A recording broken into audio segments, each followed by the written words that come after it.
Bueno, muchas gracias. Buenas noches y muchas gracias por la oportunidad de presentar una vez más a la clínica. El título de la charla que vamos a dar hoy es Estándares de calidad en la duodenopancreatectomía. Podemos cumplirlos en Uruguay y vamos a reflejar un poco nuestra experiencia. Estos son los ítems que vamos a ir desarrollando a lo largo de la presentación.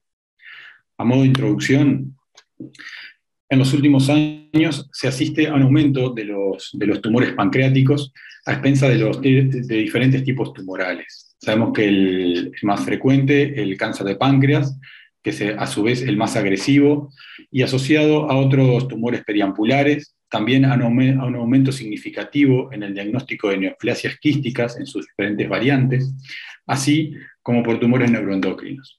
Este mayor diagnóstico, debido a la incidencia y a una mejor evaluación diagnóstica y más certera, lleva a un aumento de la patología pancreática con más detección de tumores y, por lo tanto, un aumento en el número de resecciones pancreáticas globalmente. Pero debe tenerse en cuenta que la cirugía pancreática es una cirugía compleja y particularmente la duodenopancreatectomía es una cirugía que aún hoy en día presenta una elevada morbilidad y una mortalidad no despreciable, aún significativa. Por lo tanto, lo recomendable es que este tipo de cirugías se realicen en centros o equipos quirúrgicos con experiencia y que puedan tratar de lograr resultados adecuados.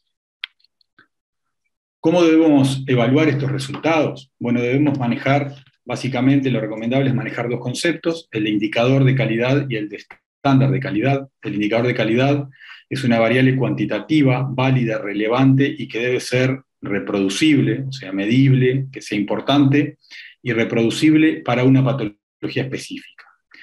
Una vez que sabemos lo que es definimos un indicador de calidad, lo ideal es definir su estándar, que no es otra cosa que el rango, o sea, como el indicador de calidad es una variable cuantitativa, o sea, medible, el estándar es el rango en el que resulta aceptable el nivel de calidad para ese indicador.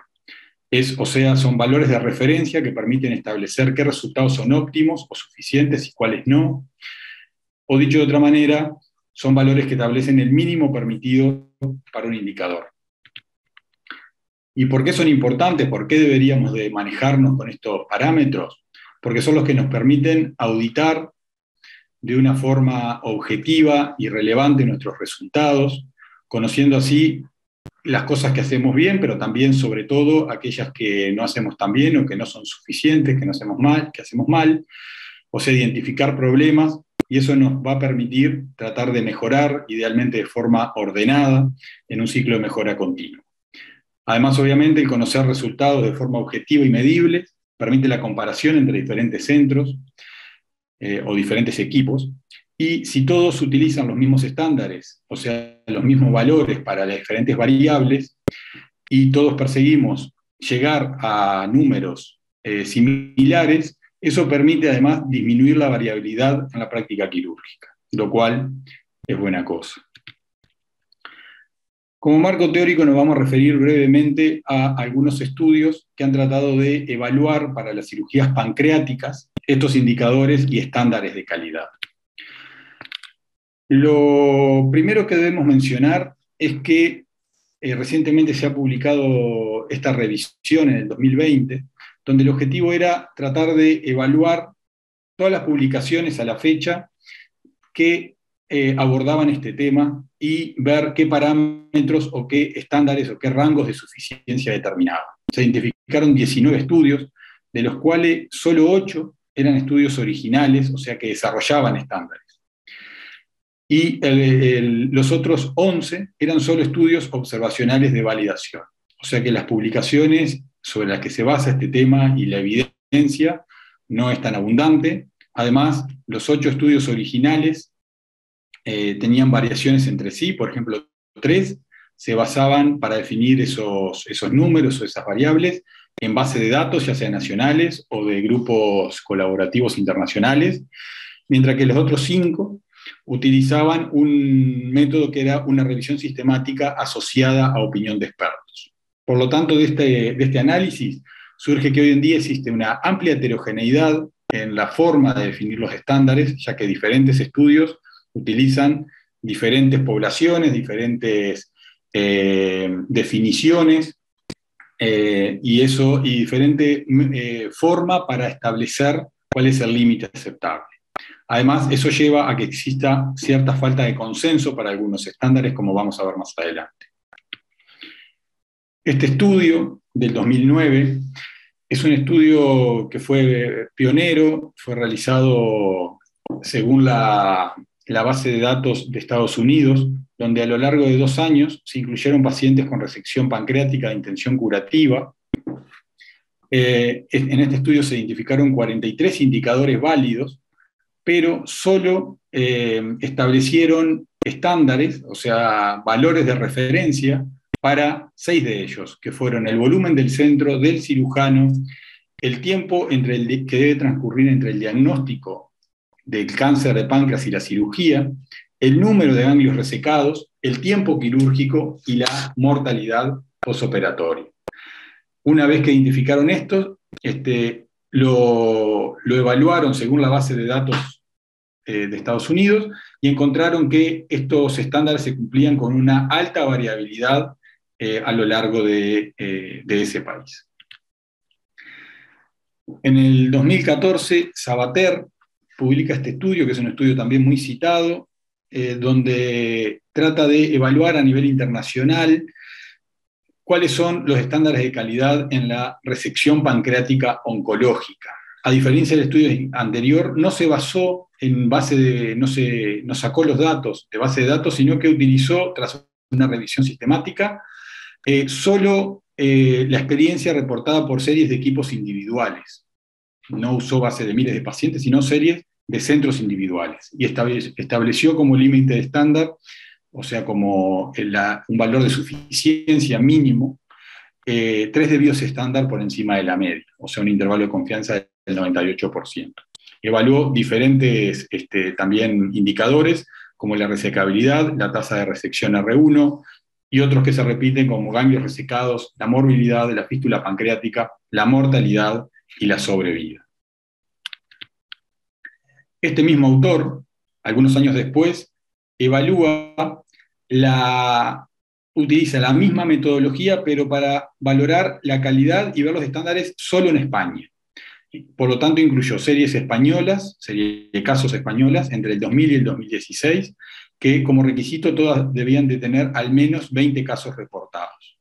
A destacar, el estudio es muy similar al anterior, reporta algunas variables diferentes, pero lo que encuentra Sabater es que para España las tasas de morbilidad y mortalidad aceptadas eran eran peores o superiores en realidad a lo que había encontrado en el estudio anterior. De aquí surge un concepto que es que los indicadores de calidad y sobre los estándares, los rangos aceptables, pueden variar según la realidad de cada región o de cada centro, obviamente con un rango acotado, pero no son los mismos para todas las regiones o para todos los países, tienen por qué ser el mismo, sino que se deben ajustar en parte a la realidad de cada lugar. Posteriormente, esta revisión trata de ser un consenso donde juntó 19 expertos de equipos multidisciplinarios entre cirujanos, oncólogos y otros especialistas, con un método muy, muy minucioso para seleccionar los indicadores. Definió 27 indicadores de calidad, pero llamativamente estándares, o sea, variables que definieron cuantitativamente a cumplir, solo 2, como son el diagnóstico, el tiempo entre el diagnóstico y la cirugía, y el número de ganglios resecados que debería exigirse. Finalmente, este es el último estudio que voy a mostrar. Es un estudio interesante porque este estudio buscó determinar los estándares de calidad para la duodenopancreatectomía en pacientes llamados de bajo riesgo o casos de referencia, operados en centros de alto volumen. O sea, casos que van a duodenopancreatectomía, pero que no son a priori casos complejos y operados en centros de alto volumen por cirujanos expertos. O sea, y en base a eso, definir qué cifras o qué rango de resultados deberíamos de alcanzar. Fue un estudio prospectivo de 3 años. Como dije, para participar un centro tenía que hacer más de 50 resesiones pancreáticas por año. Las cirugías fueron por vía convencional en pacientes de bajo riesgo que debían tener tumores sin compromiso arterial. Definieron que el estándar o límite de suficiencia era el percentil 75 de la media. Sobre más de 2.000 pacientes, definieron 20 indicadores de calidad. Esta es la tabla donde presentan los resultados, y lo que quiero destacar es que determinan, por ejemplo, una duración de la cirugía que debe ser menor a 7,5 horas. Cuando reportan la morbilidad, reportan que el estándar es una morbilidad global, o sea, para los pacientes presentar al menos una complicación de menos del 70%, 73%, con menos de 30% de complicaciones moderadas severas. O sea que presentan una morbilidad considerable como límite, si bien la mortalidad intrahospitalaria que reportan es una mortalidad menor a 1,6%. O sea que este estudio, que podemos decir que está hecho en, como dijimos, en tumores no tan complejos, operado por expertos, refleja que aún así esta cirugía tiene una alta morbilidad, pero sí se logra actualmente una baja mortalidad. Lo otro a destacar en este estudio es que en cuanto a la resección a las variables oncológicas, se ve que la tasa de resección R1, aún en estas condiciones, es de aceptable casi hasta un 40%. Después vamos a analizar un poco por qué.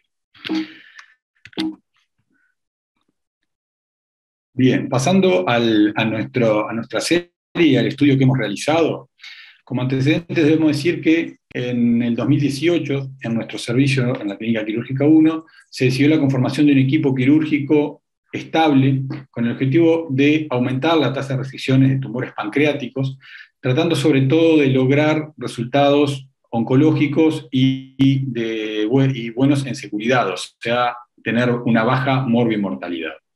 El objetivo del presente estudio ha sido evaluar los resultados de la duodenopancreatectomía por tumores periampulares según los estándares de calidad aceptados internacionalmente. O sea, conocer nuestros resultados y compararlos, saber en qué estamos según lo ya preestablecido por centros de mayor volumen. En cuanto al material y métodos, es un estudio descriptivo retrospectivo con un periodo de 4,5 años y se incluyeron todos los casos consecutivos de duodenopancreatectomía por tumores periampulares realizados por un mismo equipo quirúrgico en 2 instituciones. Todas las cirugías fueron realizadas, como ya mencioné, por el mismo equipo, conformado básicamente por 4 cirujanos, los cuales tenemos una experiencia escalonada, con un cirujano jefe, que es el doctor González, con muchos años de experiencia en la cirugía hepatobiliar, y luego el resto de cirujanos que venimos sumando experiencia, todos con alguna pasantía o formación en el exterior, ya que creemos que es importante, dado que, como sabemos, en nuestro país demográficamente es imposible tener muchos de estos casos. Creemos que esas rotaciones o esas pasantías aceleran la curva de aprendizaje. También para los casos difíciles, los consultamos con consultantes, para que la redundancia, en el exterior. Todas las cirugías fueron realizadas por nosotros, actuando ya sea como cirujanos principales o en algunos casos guiando a cirujanos en formación.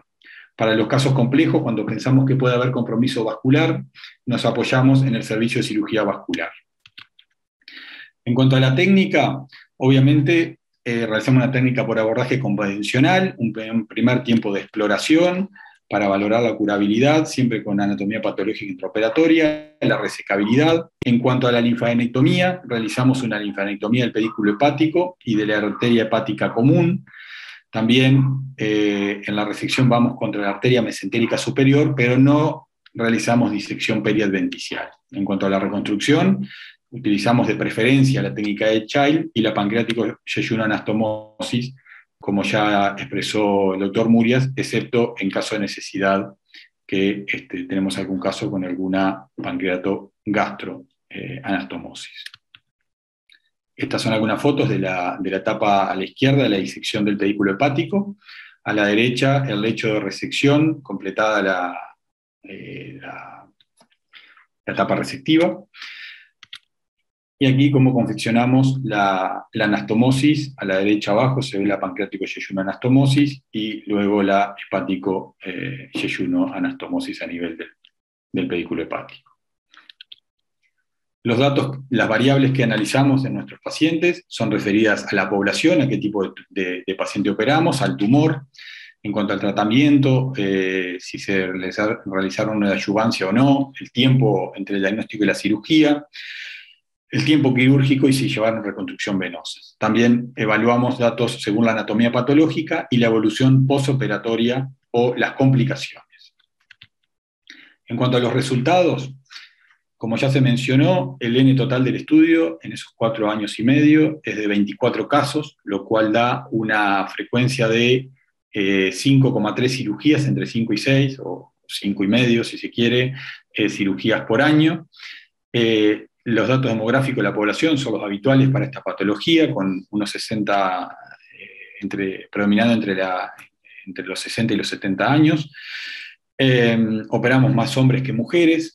En cuanto a las comorbilidades, predominó el tabaquismo, la hipertensión arterial y la diabetes, destacando que la mayoría de los pacientes que operamos son pacientes de un bajo riesgo anestésico quirúrgico, ASA2, si bien hay 4 pacientes ASA3, destacando 2 cardiopatías, uno de ellos una cardiopatía dilatada, pero una buena funcionalidad, y también en la serie hay 2 pacientes HIV.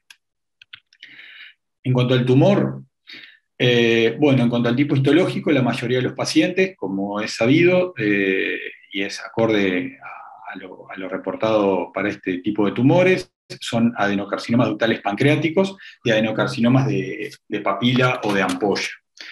Básicamente son tumores relativamente chicos, de 25 milímetros, la media, para un rango del mayor tamaño de 42 milímetros. Tuvimos sospecha de invasión venosa en 3 y en ninguno fue a la cirugía con sospecha de invasión arterial.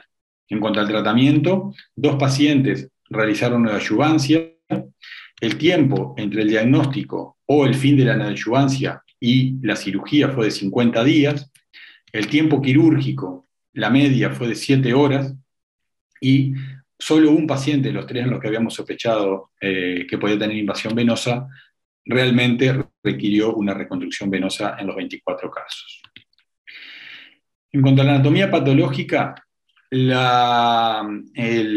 margen de resección de toda la serie globalmente es de que tenemos una tasa de R0, acá tenemos alguna pérdida de datos en cuanto a las anatomías patológicas, en vez de 24 contamos con 21 de los informes completos. La tasa de R0 fue de 20 casos, considerando según la definición tradicional de R0, y solo un paciente tuvo un margen microscópico comprometido. No hubo ninguna resección R2.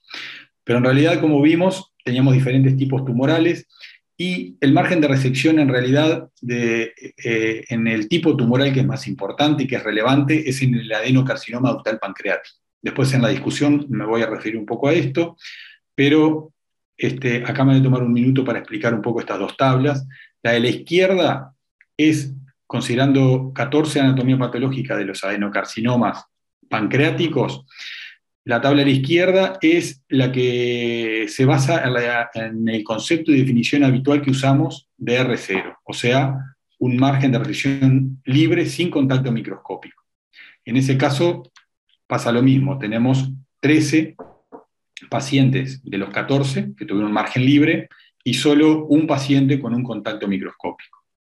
Pero para el adenocarcinoma pancreático, hoy en día debe considerarse, si bien no todos los informes están estandarizados en nuestro medio, pero debería de considerarse el concepto para el margen de resección es otro, para el margen microscópico, y debería considerarse que el R0 es aquel que logra un margen libre microscópico mayor a 1 milímetro. Y mientras que, aunque tengamos un margen libre, aquel que no logra no logra al menos 1 milímetro, debería considerarse una resección R1. Entonces nos tomamos el trabajo de revisar, según lo que informaban los patólogos, es la tabla de la izquierda, pero cuando leemos los informes anatomopatológicos y vemos la distancia de los márgenes de resección, esos valores cambian radicalmente y tenemos una tasa de resección R1 que asciende a 7 de los 14 casos, o sea, a un 43%, siendo el margen más frecuentemente comprometido el posterior. En cuanto al número de ganglios resecados, la media de la serie es de 14 ganglios resecados. Cuando lo discriminamos según si el paciente, la cirugía se realizó como tratamiento primario o el paciente fue a neoadyuvancia, hay una diferencia, parecido a lo que pasa en otros tumores, por ejemplo, ya está bien establecido para el tumor de recto y también hay reportes para el tumor de páncreas, que los pacientes que van a la neoadyuvancia van a tener una menor cosecha ganglionar, y es lo que se refleja en la tabla de abajo, donde los pacientes que fueron a la neoadyuvancia tienen una media de 6 ganglios, mientras que los que fueron a cirugía primaria, la media asciende a 15. En cuanto a la evolución posoperatoria, o sea, a las complicaciones, la morbilidad global de la serie es de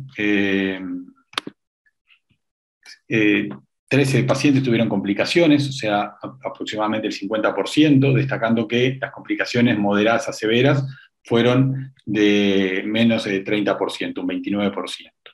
En cuanto a la tasa de fístula pancreática, como ya se expresó en la charla anterior, hubo 6 pacientes que presentaron fístula, lo cual da un 25%. Debo mencionar la hemorragia posoperatoria, que también es una complicación infrecuente, pero que puede ser grave. Tuvimos 3 casos de hemorragia posoperatoria, de ellos un paciente tuvo una hemorragia grado 2, que fue el único paciente en el que se realizó una pancreatogastroanastomosis, tuvo un sangrado, una hemorragia digestiva alta por una úlcera de la gastroyeyunoanastomosis al día 45 del posoperatorio, y se solucionó de forma endoscópica y sin complicaciones. Y las 2 hemorragias grado 3 fueron 2 sangrados en el posoperatorio, uno el mismo día de la cirugía, donde se reoperó inmediatamente y se encontró un sangrado arteriolar sobre el borde superior del páncreas, y otro sangrado al 5º día, donde también se reoperó por una caída importante de la hemoglobina, se encontraron coágulos, no se encontró ningún foco de sangrado, ambos pacientes luego de esas cirugías evolucionaron bien. Esos 2 pacientes son los únicos 2 pacientes reoperados. Y en cuanto a la mortalidad, destaco que nosotros cuando definimos los criterios para la mortalidad, en el estudio lo definimos como un plazo de la mortalidad intrahospitalaria, posoperatoria, o a 30 días. Y en ese caso no falleció ningún paciente.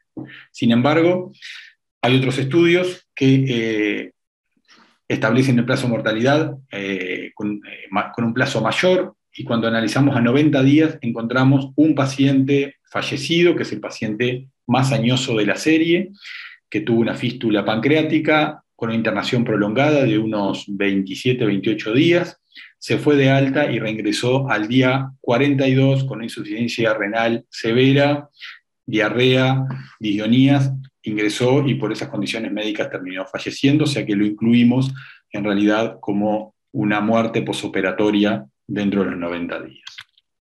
Es habitual que cuanto más se extiende el plazo para controlar la mortalidad, esta va aumentando. Bien, pasando a la discusión, bueno, evaluando los diferentes indicadores de calidad que queremos comentar, en cuanto al volumen del centro o el efecto centro, hoy en día es ampliamente conocido que hay una relación entre el volumen de cirugías que tiene un centro y los resultados que obtiene.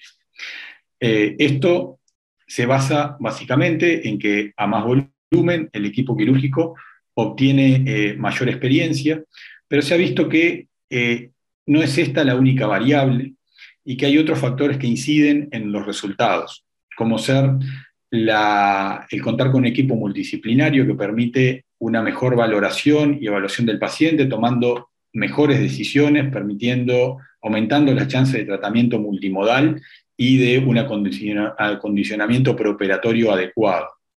Pero sobre todo, además, el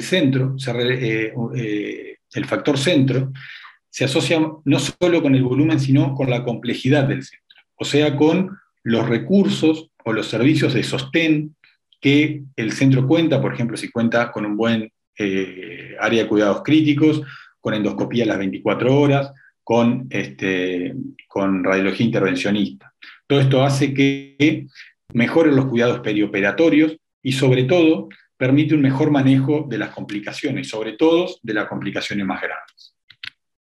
Por lo tanto, hoy en día se ha definido qué condiciones o qué requisitos debe tener un centro para poder realizar cirugía compleja como la cirugía pancreática. Por ejemplo, el estudio que se muestra, la publicación que se muestra arriba, es los criterios de acreditación para cirugía pancreática en Italia, donde se establece bien los requisitos que se debe contar en el propio centro o de forma disponible fuera del centro. Nosotros, si bien no es un ítem que evaluamos por datos, podemos decir que en los centros donde desarrollamos este tipo de cirugía contamos con este tipo de recursos. Yendo a los números, hoy en día el límite mínimo aceptado para un centro para realizar cirugía pancreática es de 10 a 12 casos por año, definiéndose un centro de alto volumen como aquel que realiza más de 20 procedimientos, para algunos lo definen así, y otros los que los suben a 50 a 100 procedimientos por año. Muy alto volumen, más de 100. Como vimos, en nuestro caso, como centro, si se quiere, operamos 5 a 6 casos por año, por lo tanto no llegamos a ese estándar. Entonces, una pregunta que surge es si esto invalida totalmente la posibilidad que se realice en nuestro centro y en la realidad de los centros de nuestro país este tipo de cirugías. Bueno, esto es un punto de controversia, pero quiero destacar que existen muchas publicaciones, acá pongo 3 a modo de ejemplo, de centros con bajo volumen, pero que logran resultados muy similares a los centros de referencia o de mayor volumen. Aquí estas 3 publicaciones se ven que tienen 7 duodenopancreatectomías por año, otras 2 a 3, otros 5, y logran resultados de baja mortalidad y una morbilidad aceptable. Entonces, el volumen del centro sí es importante, pero también hay otros factores, como por ejemplo la complejidad del centro y otras variables que deben considerarse. En cuanto al volumen del cirujano, no está tan estudiado, no está tan establecido el número de casos mínimo que se debe tener. Según las publicaciones de principios de los años 2000, se estableció que para cualquier tipo de cirugía compleja, estudios que estudiaban ya sea cirugía pancreática, hepática, cardíaca, torácica, la nefrectomía, incluían diferentes tipos de procedimientos, se estableció que para la patología compleja un cirujano debe tener al menos 5 casos por año. ¿Por qué? Porque este era el valor de corte en el cual se demostraba que la mortalidad disminuía significativamente y caía por debajo del 5%. Para las resecciones pancreáticas, esto fue estudiado y este estudio, por ejemplo, el de Epsteiner, sobre más de 3.500 resecciones, separó 2 poblaciones comparables de pacientes con cáncer de páncreas, 2 poblaciones comparables, algunas operadas por un primer grupo operado por cirujanos que realizaban menos de 5 resecciones por año, contra otro que realizaba más de 5 por año, y se ve claramente cómo la mortalidad cae de 6 a 2%. Hoy en día se acepta que un cirujano es de bajo volumen cuando opera menos de 5 resecciones pancreáticas por año, mediano volumen 6 a 16 y de alto volumen más de 17.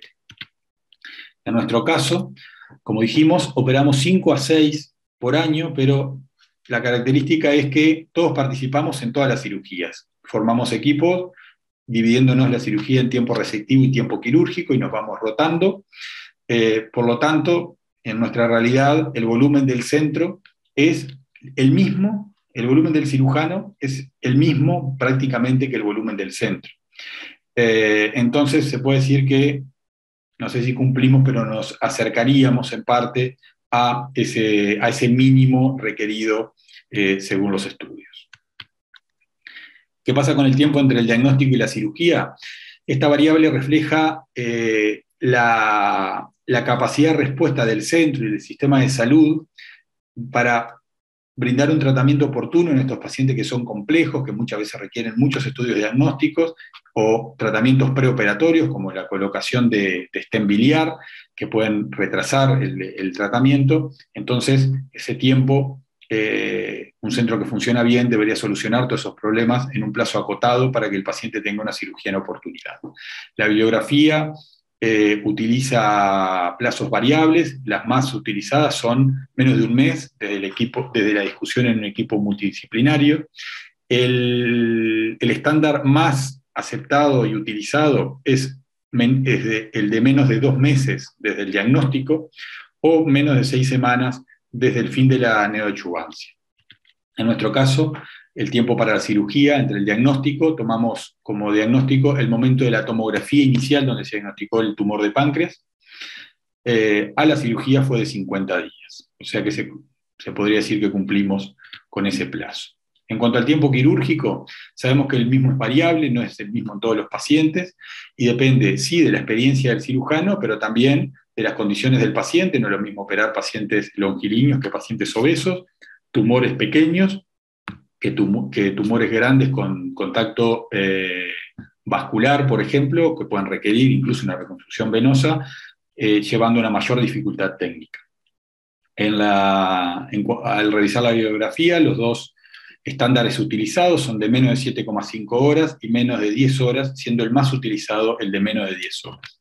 En nuestro caso, la media es de 7,1 horas y en ningún caso se sobrepasaron las 9 horas. En cuanto al margen de resección, pasando a los indicadores de calidad y estándares anatomopatológicos, aquí vamos a volver un poquito a los que hablábamos hoy. Como sabemos, el margen de resección es un factor pronóstico fundamental. Y el cáncer de páncreas, que sabemos que es un tumor agresivo que se diagnostica habitualmente en etapa avanzada, presenta un alto índice de recaída locorregional. Por lo tanto, intentar obtener resecciones R0 en este tipo de tumor es fundamental. Este estudio, que fue publicado por el grupo de Buchler en el 2007, es un estudio bastante paradigmático porque cambió algunos conceptos. Para este estudio, este grupo definió la resección R1, un poco lo que hablábamos hoy, como el margen microscópico libre menor o igual a 1 milímetro.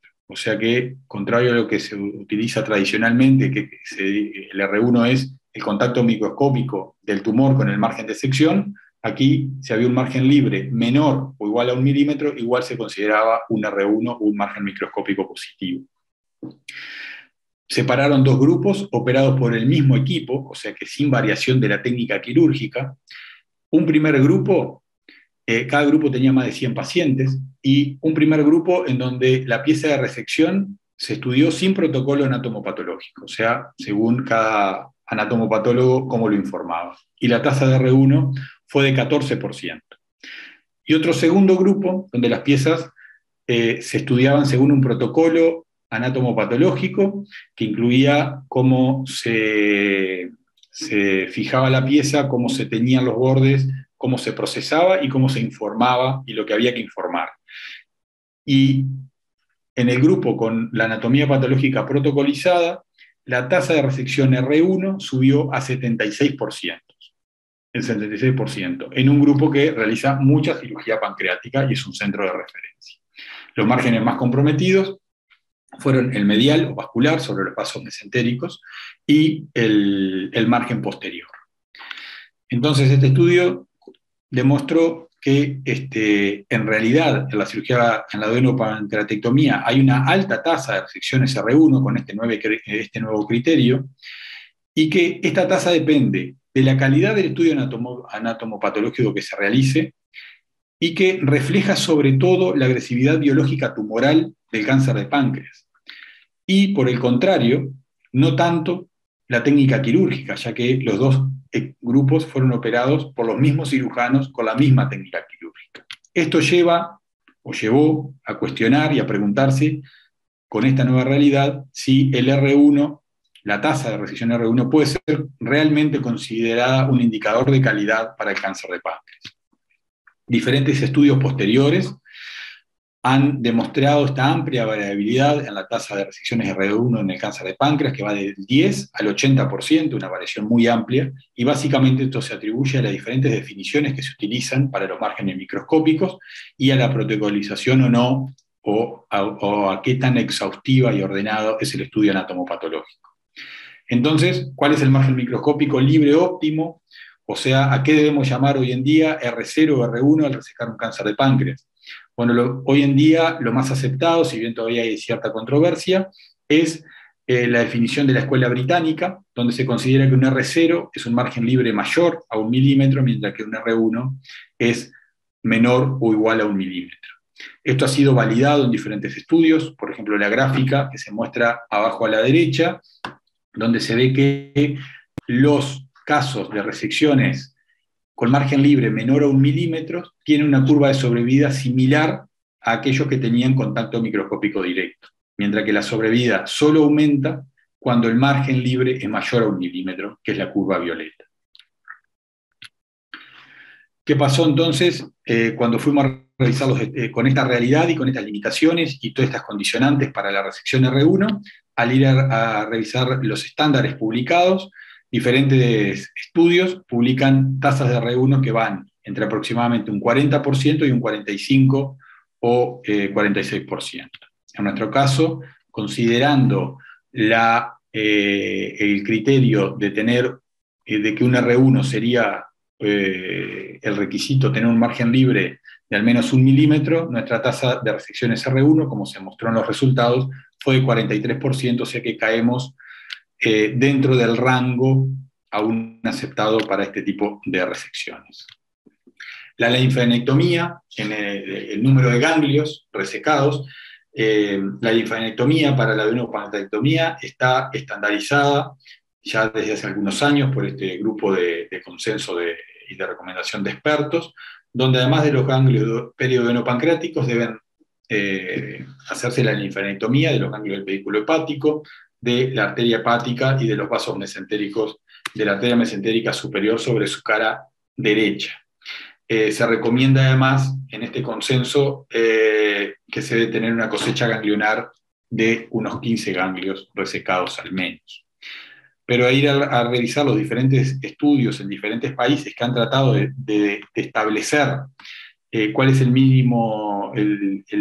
número mínimo suficiente de ganglios a resecar, hay bastante controversia, no hay acuerdo, y diferentes autores y diferentes publicaciones llevan esto desde al menos más de 10 ganglios hasta los más exigentes, al menos 16. En nuestro servicio, en nuestros resultados, la tasa global fue de 14,5 ganglios resecados, y aquellos que iban a cirugía sin adyuvancia ascendía a 15. Por lo tanto, en ese aspecto nos encontramos también dentro del rango aceptado. Pasando a la última parte de los resultados, que son los de morbilidad, para valorar las complicaciones utilizamos la clasificación de Clavien-Tintot, conocida por todos, recordando que las complicaciones grado 1 y 2 se consideran leves, las grado 3 moderadas y las grado 4 graves. En la bibliografía para la adenopancreatectomía, la morbilidad global aceptada debe ser menor a 55 a 73%, es el rango que se maneja en las principales publicaciones, con complicaciones moderadas a graves en menos del 30% de los casos. Nuestros resultados, tuvimos unas complicaciones globales de 54%, la mitad de los pacientes tuvieron al menos una complicación, y las complicaciones graves se presentaron moderadas o graves o severas en el 29%, estando apenas por abajo del límite recomendado, pero siendo aún aceptables. En cuanto a la fístula pancreática, esto ya lo mostró el doctor Murias en la presentación anterior, por lo tanto no me voy a extender. En cuanto a las definiciones de las fístulas, como ya se mencionó, se debe seguir la definición del Grupo Internacional para el Estudio de la Cirugía Pancreática.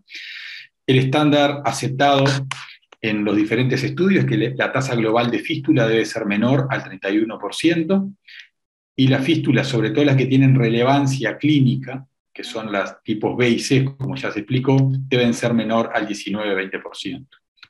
En nuestro caso, la tasa global fue del 25%, mientras que las fístulas clínicamente significativas estuvieron en el 17% por debajo del límite de suficiencia. ¿Qué pasa con la hemorragia posoperatoria? También hay una definición y están determinados los grados de severidad para la misma.